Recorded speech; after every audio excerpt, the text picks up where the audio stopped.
irmão está ministrando a palavra no nosso coração. Daqui a pouco nós vamos cear, né, irmão? E a honra e a glória seja dada no nome do Senhor. Você entrando ou não? Queridos, carta que Paulo escreve aos Coríntios, 1 Coríntios, capítulo de número 11. Nós vamos meditar hoje um texto que nós fazemos, que nós sempre fazemos menção quando estamos no momento da ceia.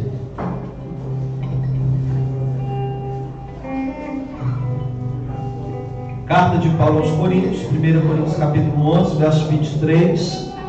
Todos encontraram? Amém. Os irmãos estão me escutando bem? Amém. Mas eu não sei porque eu estou meio mole, se eu estou meio... Sabe aquele dia que você não está, o corpo não está tão bem. Mas já ele vai renovar. Porque quando eu comer esse pão e beber desse cálice, aleluia, Deus é bom. A vida neste lugar. Graças a Deus. Todos encontraram? Amém. 1 Coríntios capítulo 11, verso de número 23. Porque eu recebi do Senhor o que também vos ensinei. O Senhor Jesus, na noite que foi traído, tomou o pão, tendo dado graças, o partiu e disse: tomai e comei, isto é o meu corpo que é partido por vós, fazei isto em memória de mim. Semelhantemente também, depois de cear, tomou o cálice, dizendo: este cálice é o novo testamento no meu sangue, fazei isto todas as vezes que beberes em memória de mim. Porque todas as vezes que comerdes este pão e beberdes este cálice, anunciais a morte do Senhor até que venha. Portanto, qualquer que comer este pão ou beber o cálice do Senhor indignamente, será culpado do corpo e do sangue do Senhor. Examine-se, pois, o homem a si mesmo, e assim coma deste pão e beba deste cálice. Porque o que come e bebe indignamente, come e bebe para a sua própria condenação, não discernindo o corpo do Senhor. Por causa disso, há entre vós muitos fracos e doentes, e muitos que dormem. Amém. Tome o seu assento. Eu quero pedir a sua atenção por alguns minutos. E esse é um texto que já é mais do que conhecido pela Igreja do Senhor. Todos os meses, no dia de ceia, nós fazemos menção deste texto. É um texto que revela a grandeza e o poder do sacrifício de Cristo ao nosso respeito. O apóstolo Paulo, ele começa no verso 23 dizendo: porque eu recebi do Senhor. Perceba que ele não recebeu essa mensagem, perceba que ele não recebe esta instrução de homens, ele recebe do próprio Senhor.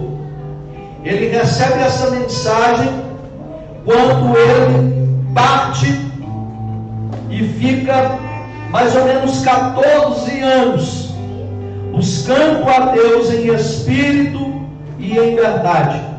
E durante esses 14 anos o Senhor começa a falar com Paulo de uma forma sobrenatural. Algumas coisas o próprio Deus, ele abre os céus e mostra para nós. Existem coisas, irmãos, que estão acima da compreensão humana. Muitas vezes o Senhor nos revela algo que parece absurdo, mas é o próprio Senhor que está falando conosco.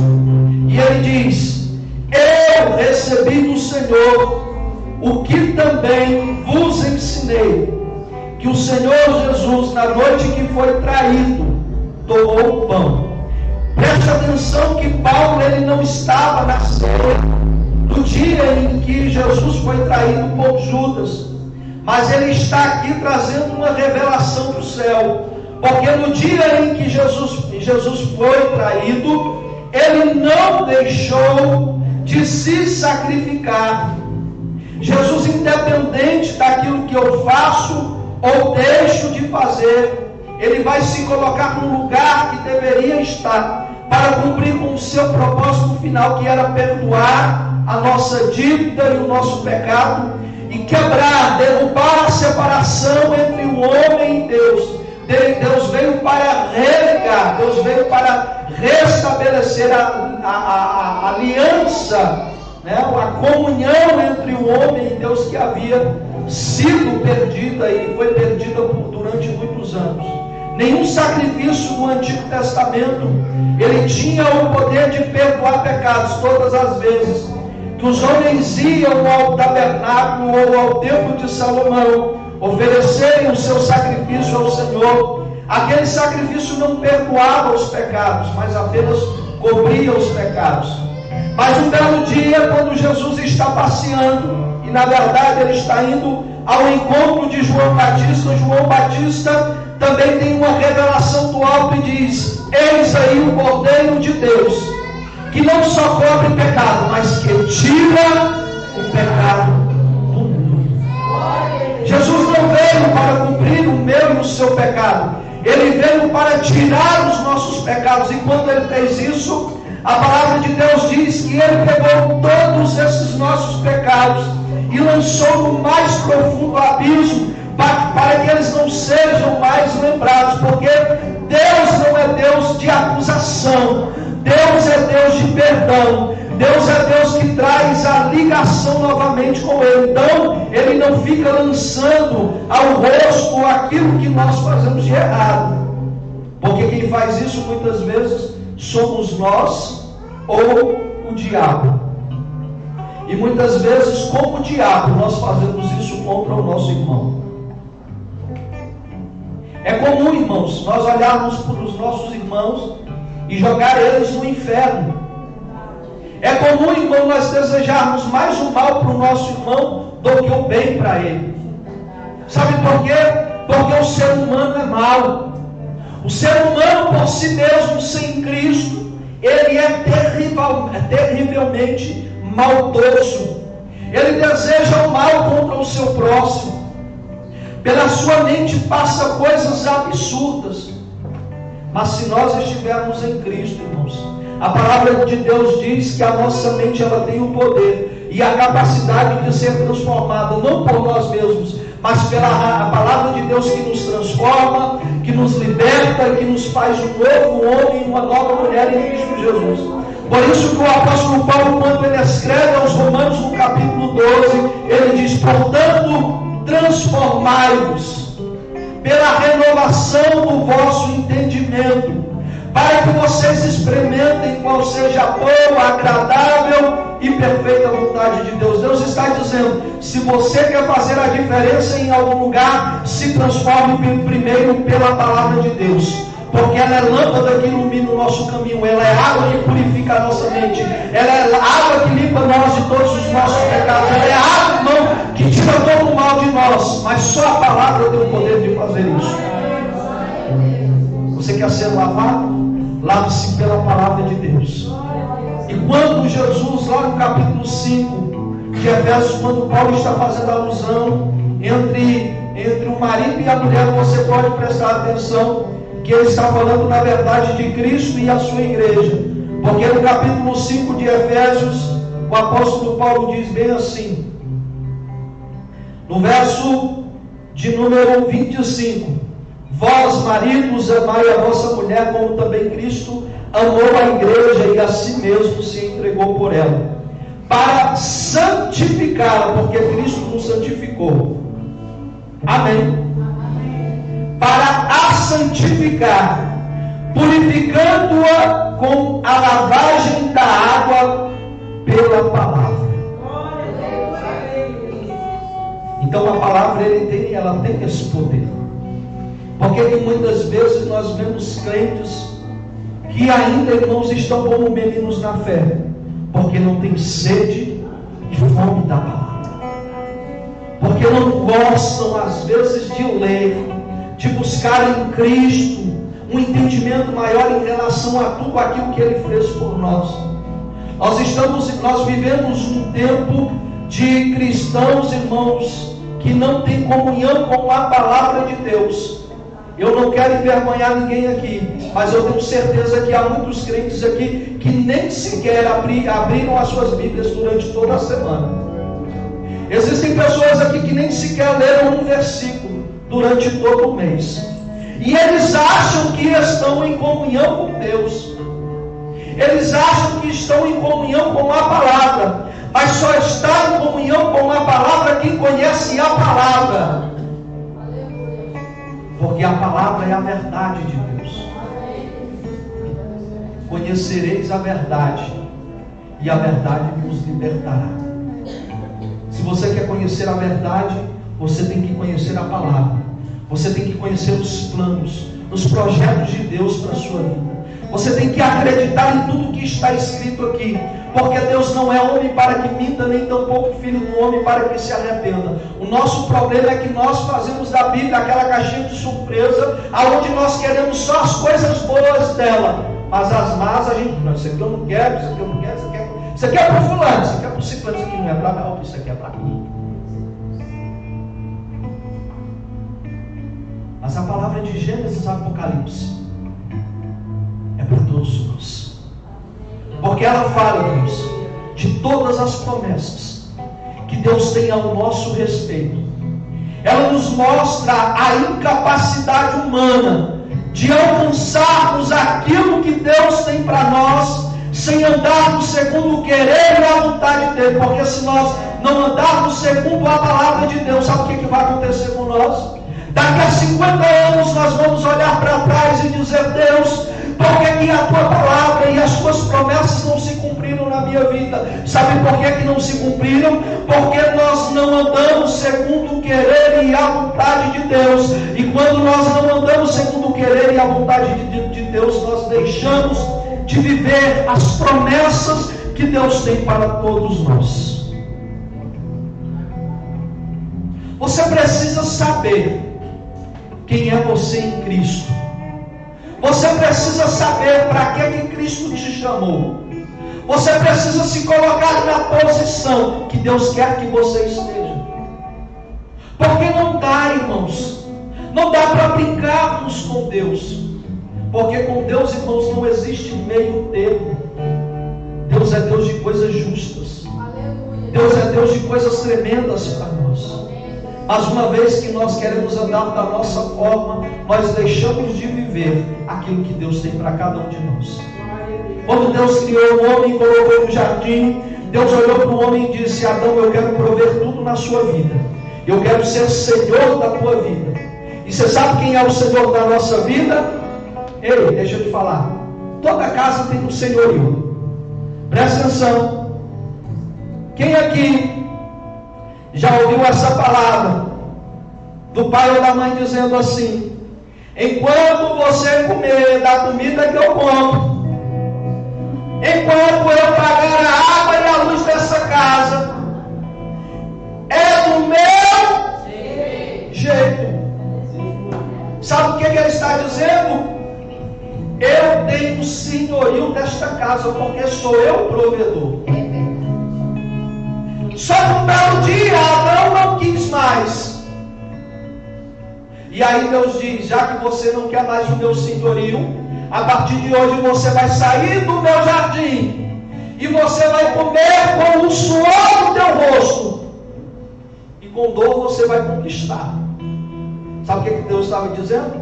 Não quer andar segundo a minha vontade? Paga o preço.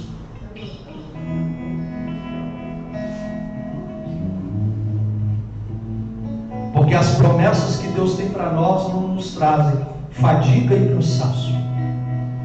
Olha o que a palavra de Deus diz: a bênção do Senhor, não, a bênção do Senhor enriquece e não acrescenta. Sabe que dores é essa? Quando você vai para o texto original, as dores de um dia fadigante de trabalho.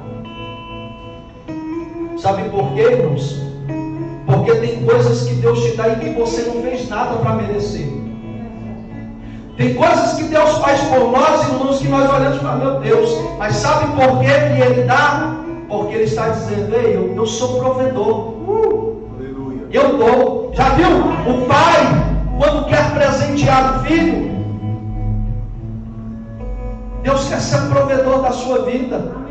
Deus quer ser provedor da sua casa. Mas qual é o problema de muitos de nós? Não queremos o senhorio de Cristo. Já viu quando nós éramos jovens? Quando nós éramos, né? Eu sou jovem. Mas muitos de nós dizemos assim, eu não vejo a hora de sair da casa da minha mãe. Quantos aqui já pensaram nisso? Dizer, eu vou. Só que no dia que nós saímos de lá, irmão, aí a gente viu que a coisa não é tão fácil assim. Sabe por quê? Na casa da mamãe, quando você chega, tem comidinha pronta. Na casa da mamãe, pastor Diego, quando você chegava, né, aquela cuecazinha suja estava lá lavada no varal. Na casa da mamãe, irmão, né, muitas vezes você chegava, a casa já estava limpa. Você não precisava fazer. Sabe por quê? Porque a mamãe fazia por você. E é isso que Deus está dizendo para nós. Deus está dizendo que quer cuidar. Sabe o cuidado de um pai para com um filho? Sabe aquele cuidado de dizer, não, peraí. Deus também é como uma mãe que diz, não, peraí, deixa eu lavar a roupinha suja dele. Não, peraí, deixa eu fazer a comida que ele gosta. Lembra, irmãos? Muitas vezes minha mãe tinha prazer de fazer aquela comida que a gente gostava. E lá em casa eu só gostava de comida light. Rabada, chamareiro, mocotó, só comida light. E ela gostava. A casa da mamãe é boa. Mas muitas vezes nós só damos o devido valor quando saímos de lá.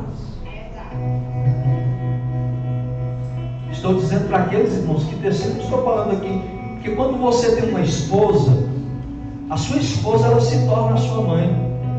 É uma mãe.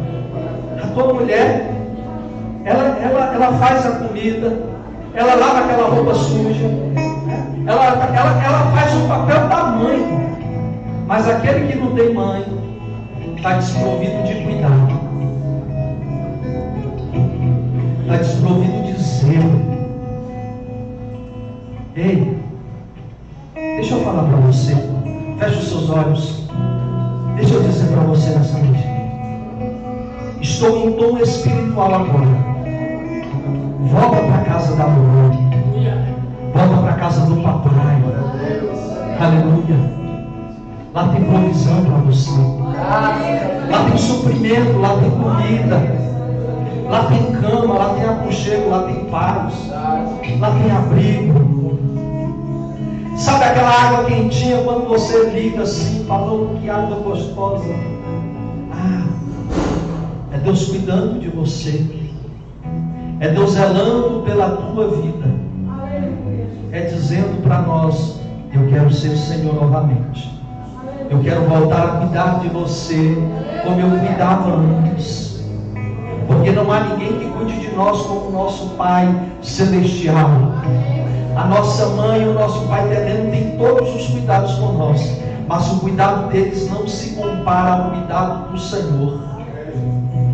Quantos livramentos o Senhor já não nos deu, quantas bênçãos o Senhor já não nos concedeu, quantas vitórias cada um de nós aqui já temos alcançado em Cristo Jesus. Sabe por quê? Porque Ele nos ama. E aí Paulo diz, na noite em que ele foi traído, mesmo assim, ele não decidiu dizer, rapaz, esse povo não merece. Sabe por quê? Porque já não eram mais servos, eram filhos espirituais, eram filhos na fé, eram discípulos, e agora Deus estava disposto a pagar o preço por eles. O Ezequias fez menção aqui do texto do Evangelho, segundo escreveu Mateus, que é exatamente o momento da ceia, quando o Senhor pega o pão, quando o Senhor pega o cálice, e ali Ele estabelece uma nova aliança, um novo concerto, um novo pacto. E o verso aqui diz assim, verso de número 24: e tendo dado graças, o partiu e disse: tomai e comei, isto é o meu corpo que é partido por vós, fazei isso em memória de mim. Nós precisamos relembrar nessa noite o que Cristo fez por nós. Precisamos trazer à memória o que Ele foi capaz de fazer. Ele deu a sua própria vida para que nós que estávamos mortos pudéssemos ressuscitar novamente, para que nós que estávamos distantes pudéssemos nos aproximar novamente. E Ele diz assim no verso 26: todas as vezes que comerdes este pão e beberdes este cálice, anunciais a morte do Senhor até que venha. Presta atenção que aqui estão duas coisas muito importantes. O apóstolo Paulo está trazendo à memória o que Cristo fez lá atrás, o que Ele foi capaz de fazer por nós, mas está também nos dando uma esperança. Esse Jesus não morreu em vão. A Bíblia diz que Ele ressuscitou, e cada promessa dele para aqueles que creem se tornará uma realidade. E existe uma promessa que é a promessa da sua vida, e eu acredito intensamente que o meu Jesus está voltando para buscar a sua igreja, lavada e remida pelo sangue do Cordeiro que foi derramado na cruz do Calvário. E Ele diz até que Ele venha. Sabe por quê? Porque não me importa o tempo que se passe, não me importa se é anos, se é séculos, se é milênios, eu tenho a certeza que Ele virá. Há uma promessa de Deus aqui. Ele vai voltar para buscar a sua igreja. Cadê a igreja? Ele vai buscar aqueles que ainda creem nesta palavra, que ainda acreditam nessa promessa. Ele morreu lá atrás, mas Ele diz: ei, fiquem aí que eu vou voltar. No capítulo de número 14 do Evangelho segundo escreveu João, Jesus diz assim: na casa de meu pai há muitas moradas. Se não fosse assim, eu não teria dito: vou preparar. Mas quando eu for e vos preparar lugar, voltarei outra vez e vos levarei, para que onde eu estiver, estejam vós também. Ei, Ele foi, mas Ele disse: eu vou voltar. Quando Jesus está sendo assunto aos céus, os discípulos estão olhando para aquela cena, e aí aparecem dois homens ao lado deles e diz: varões galileus, por que vocês estão olhando para o alto? Porque assim mesmo Jesus, que vocês estão vendo subir nas nuvens, Ele descerá na noite. Aleluia!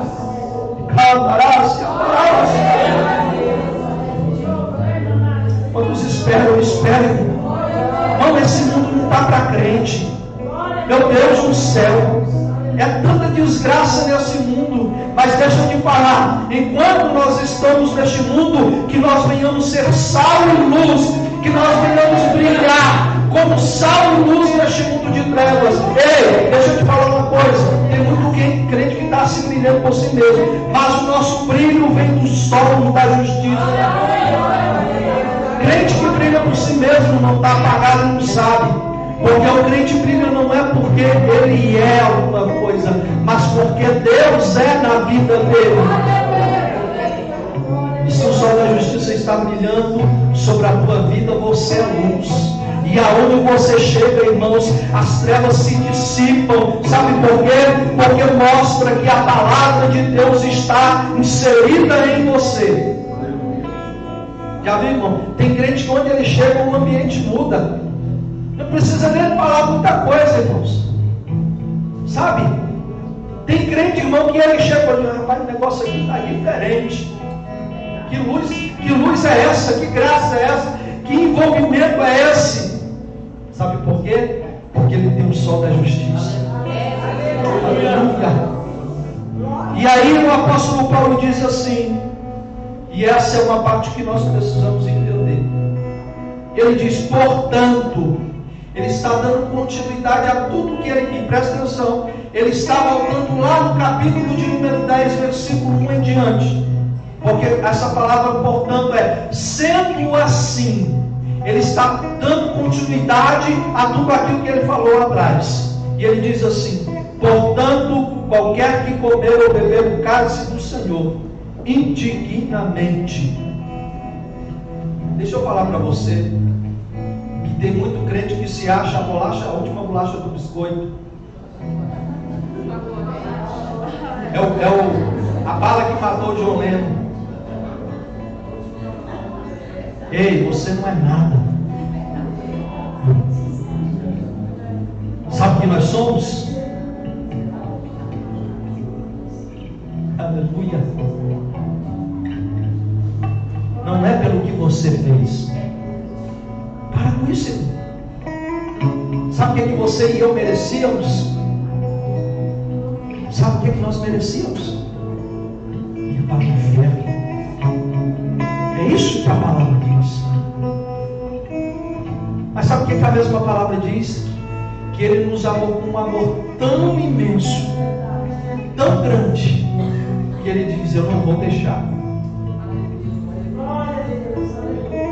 Sabe, o amor incondicional não depende de você, depende única e exclusivamente dEle. Não é aquilo que você faz ou deixa de fazer.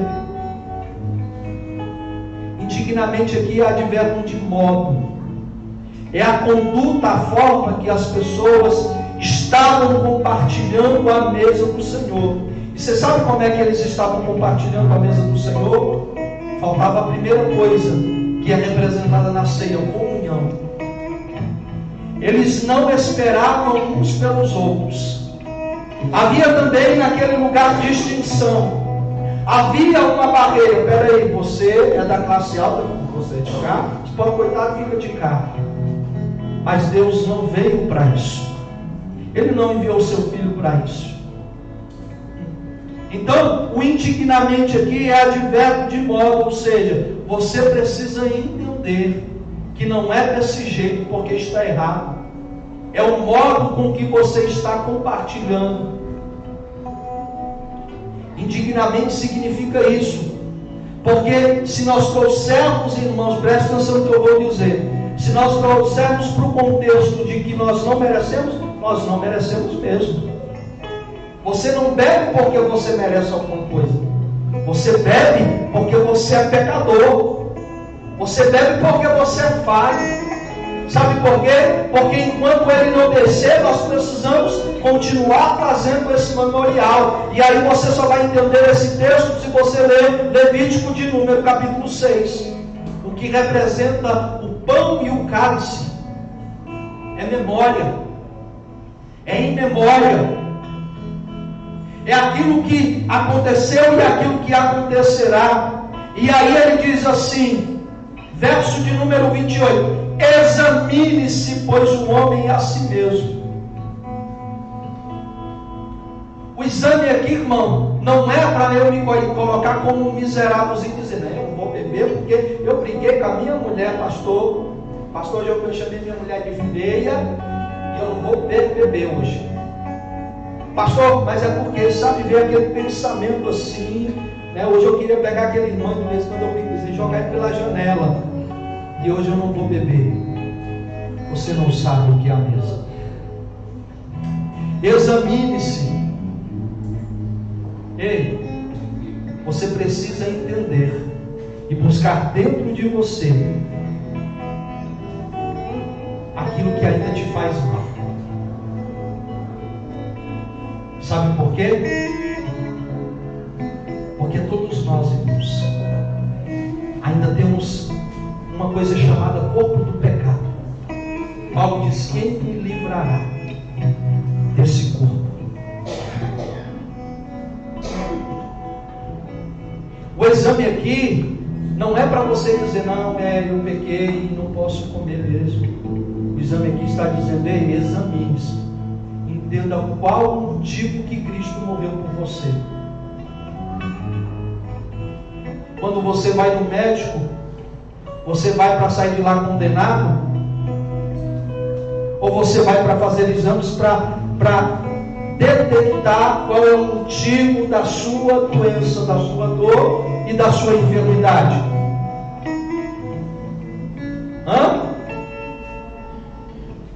O exame aqui, irmãos, é como um homem que vai ao médico dizendo: doutor, eu estou doente, eu estou passando muito mal. E o doutor diz: olha, você vai fazer o exame tal, porque ele precisa dar um diagnóstico. E aí, quando o exame chega, o médico avalia aquele exame e diz: você está com a doença tal, com a doença tal e com a doença tal. O que ele vai fazer? Vai embora para casa? O que ele vai passar? O remédio.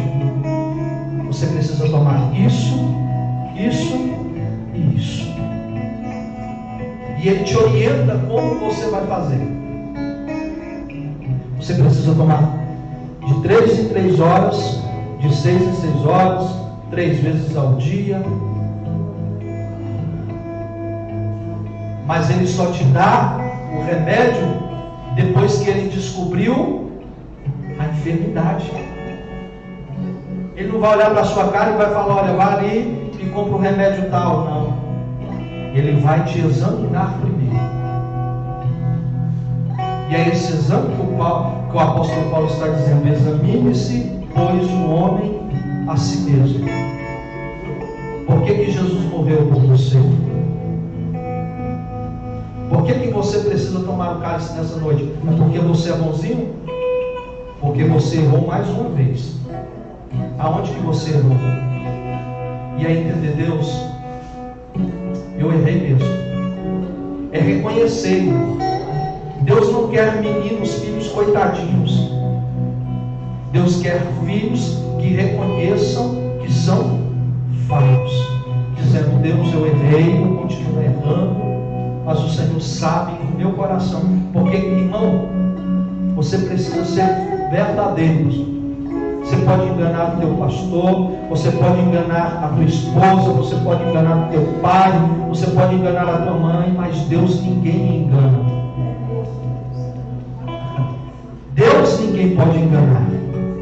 E aí ele diz: examinou, sabe qual é a causa, agora beba.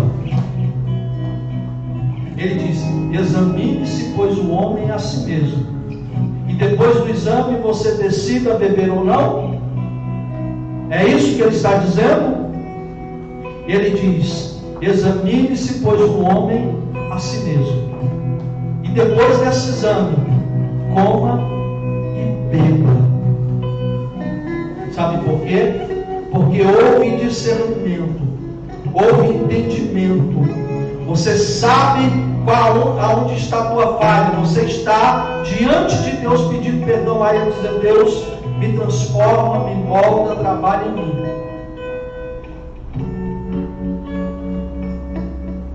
Sabe o que eu não aceito na igreja?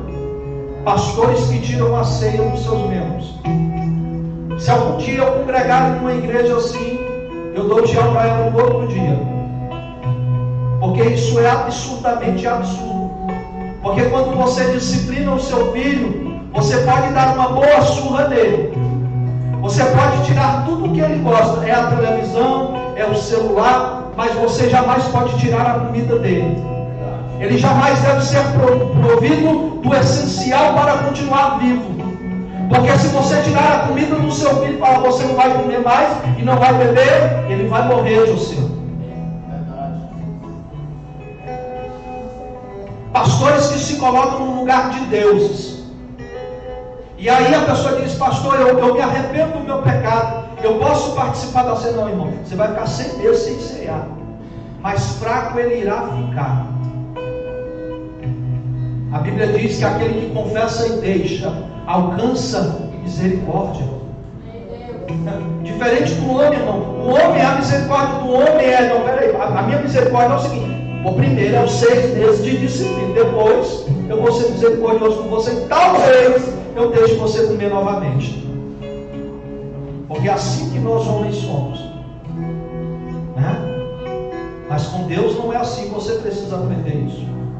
E aí quando Paulo diz: estou encerrando agora, irmão, E ele diz: porque o que come e bebe indignamente, ou seja, sem saber por que está comendo, a forma que está comendo, ele traz para si maldições. Comer indignamente aqui, irmão, não é porque você pecou, não é porque você falhou, é exatamente não discernir porque você precisa comer. E toda essa doutrina está no livro de Números, capítulo 5, verso 12 em diante. Portanto, irmãos, está na hora de nós nos colocarmos na posição que Deus quer que estejamos. Se coloque de pé.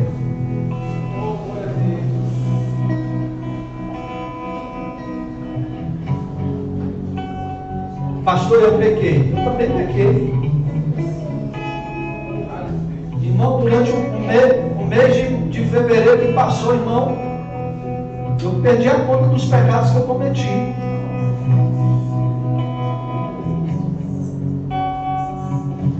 E se você disser que não pecou, irmão, você não faz parte dessa igreja. Porque aqui só tem pecador. Começando no altar. Começando por mim.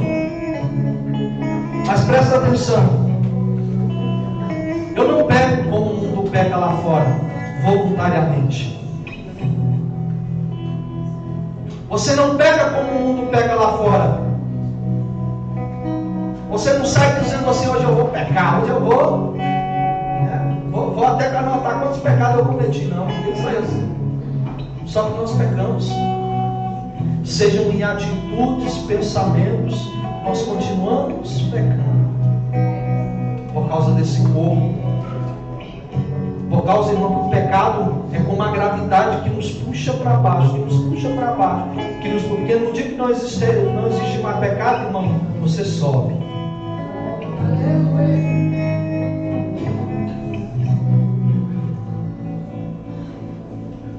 Se coloque na posição que Deus quer. Porque quando eu como desse pão, irmão, eu sei que eu estou recebendo renovo da parte de Deus para mim. É por isso que eu estou caminhando, irmão, porque eu não comi mesmo, pastor Diego. Mas quando eu como, é como Elias que disse: agora dá para andar mais 40 dias. Aí você come de novo daqui a um mês, aí é mais 40 dias. E aí depois você come de novo, e aí é mais 40 dias. E o crente vai rompendo de fé em fé, de glória em glória. E quando eu bebo desse cálice, eu entendo Deus, e eu peguei mesmo.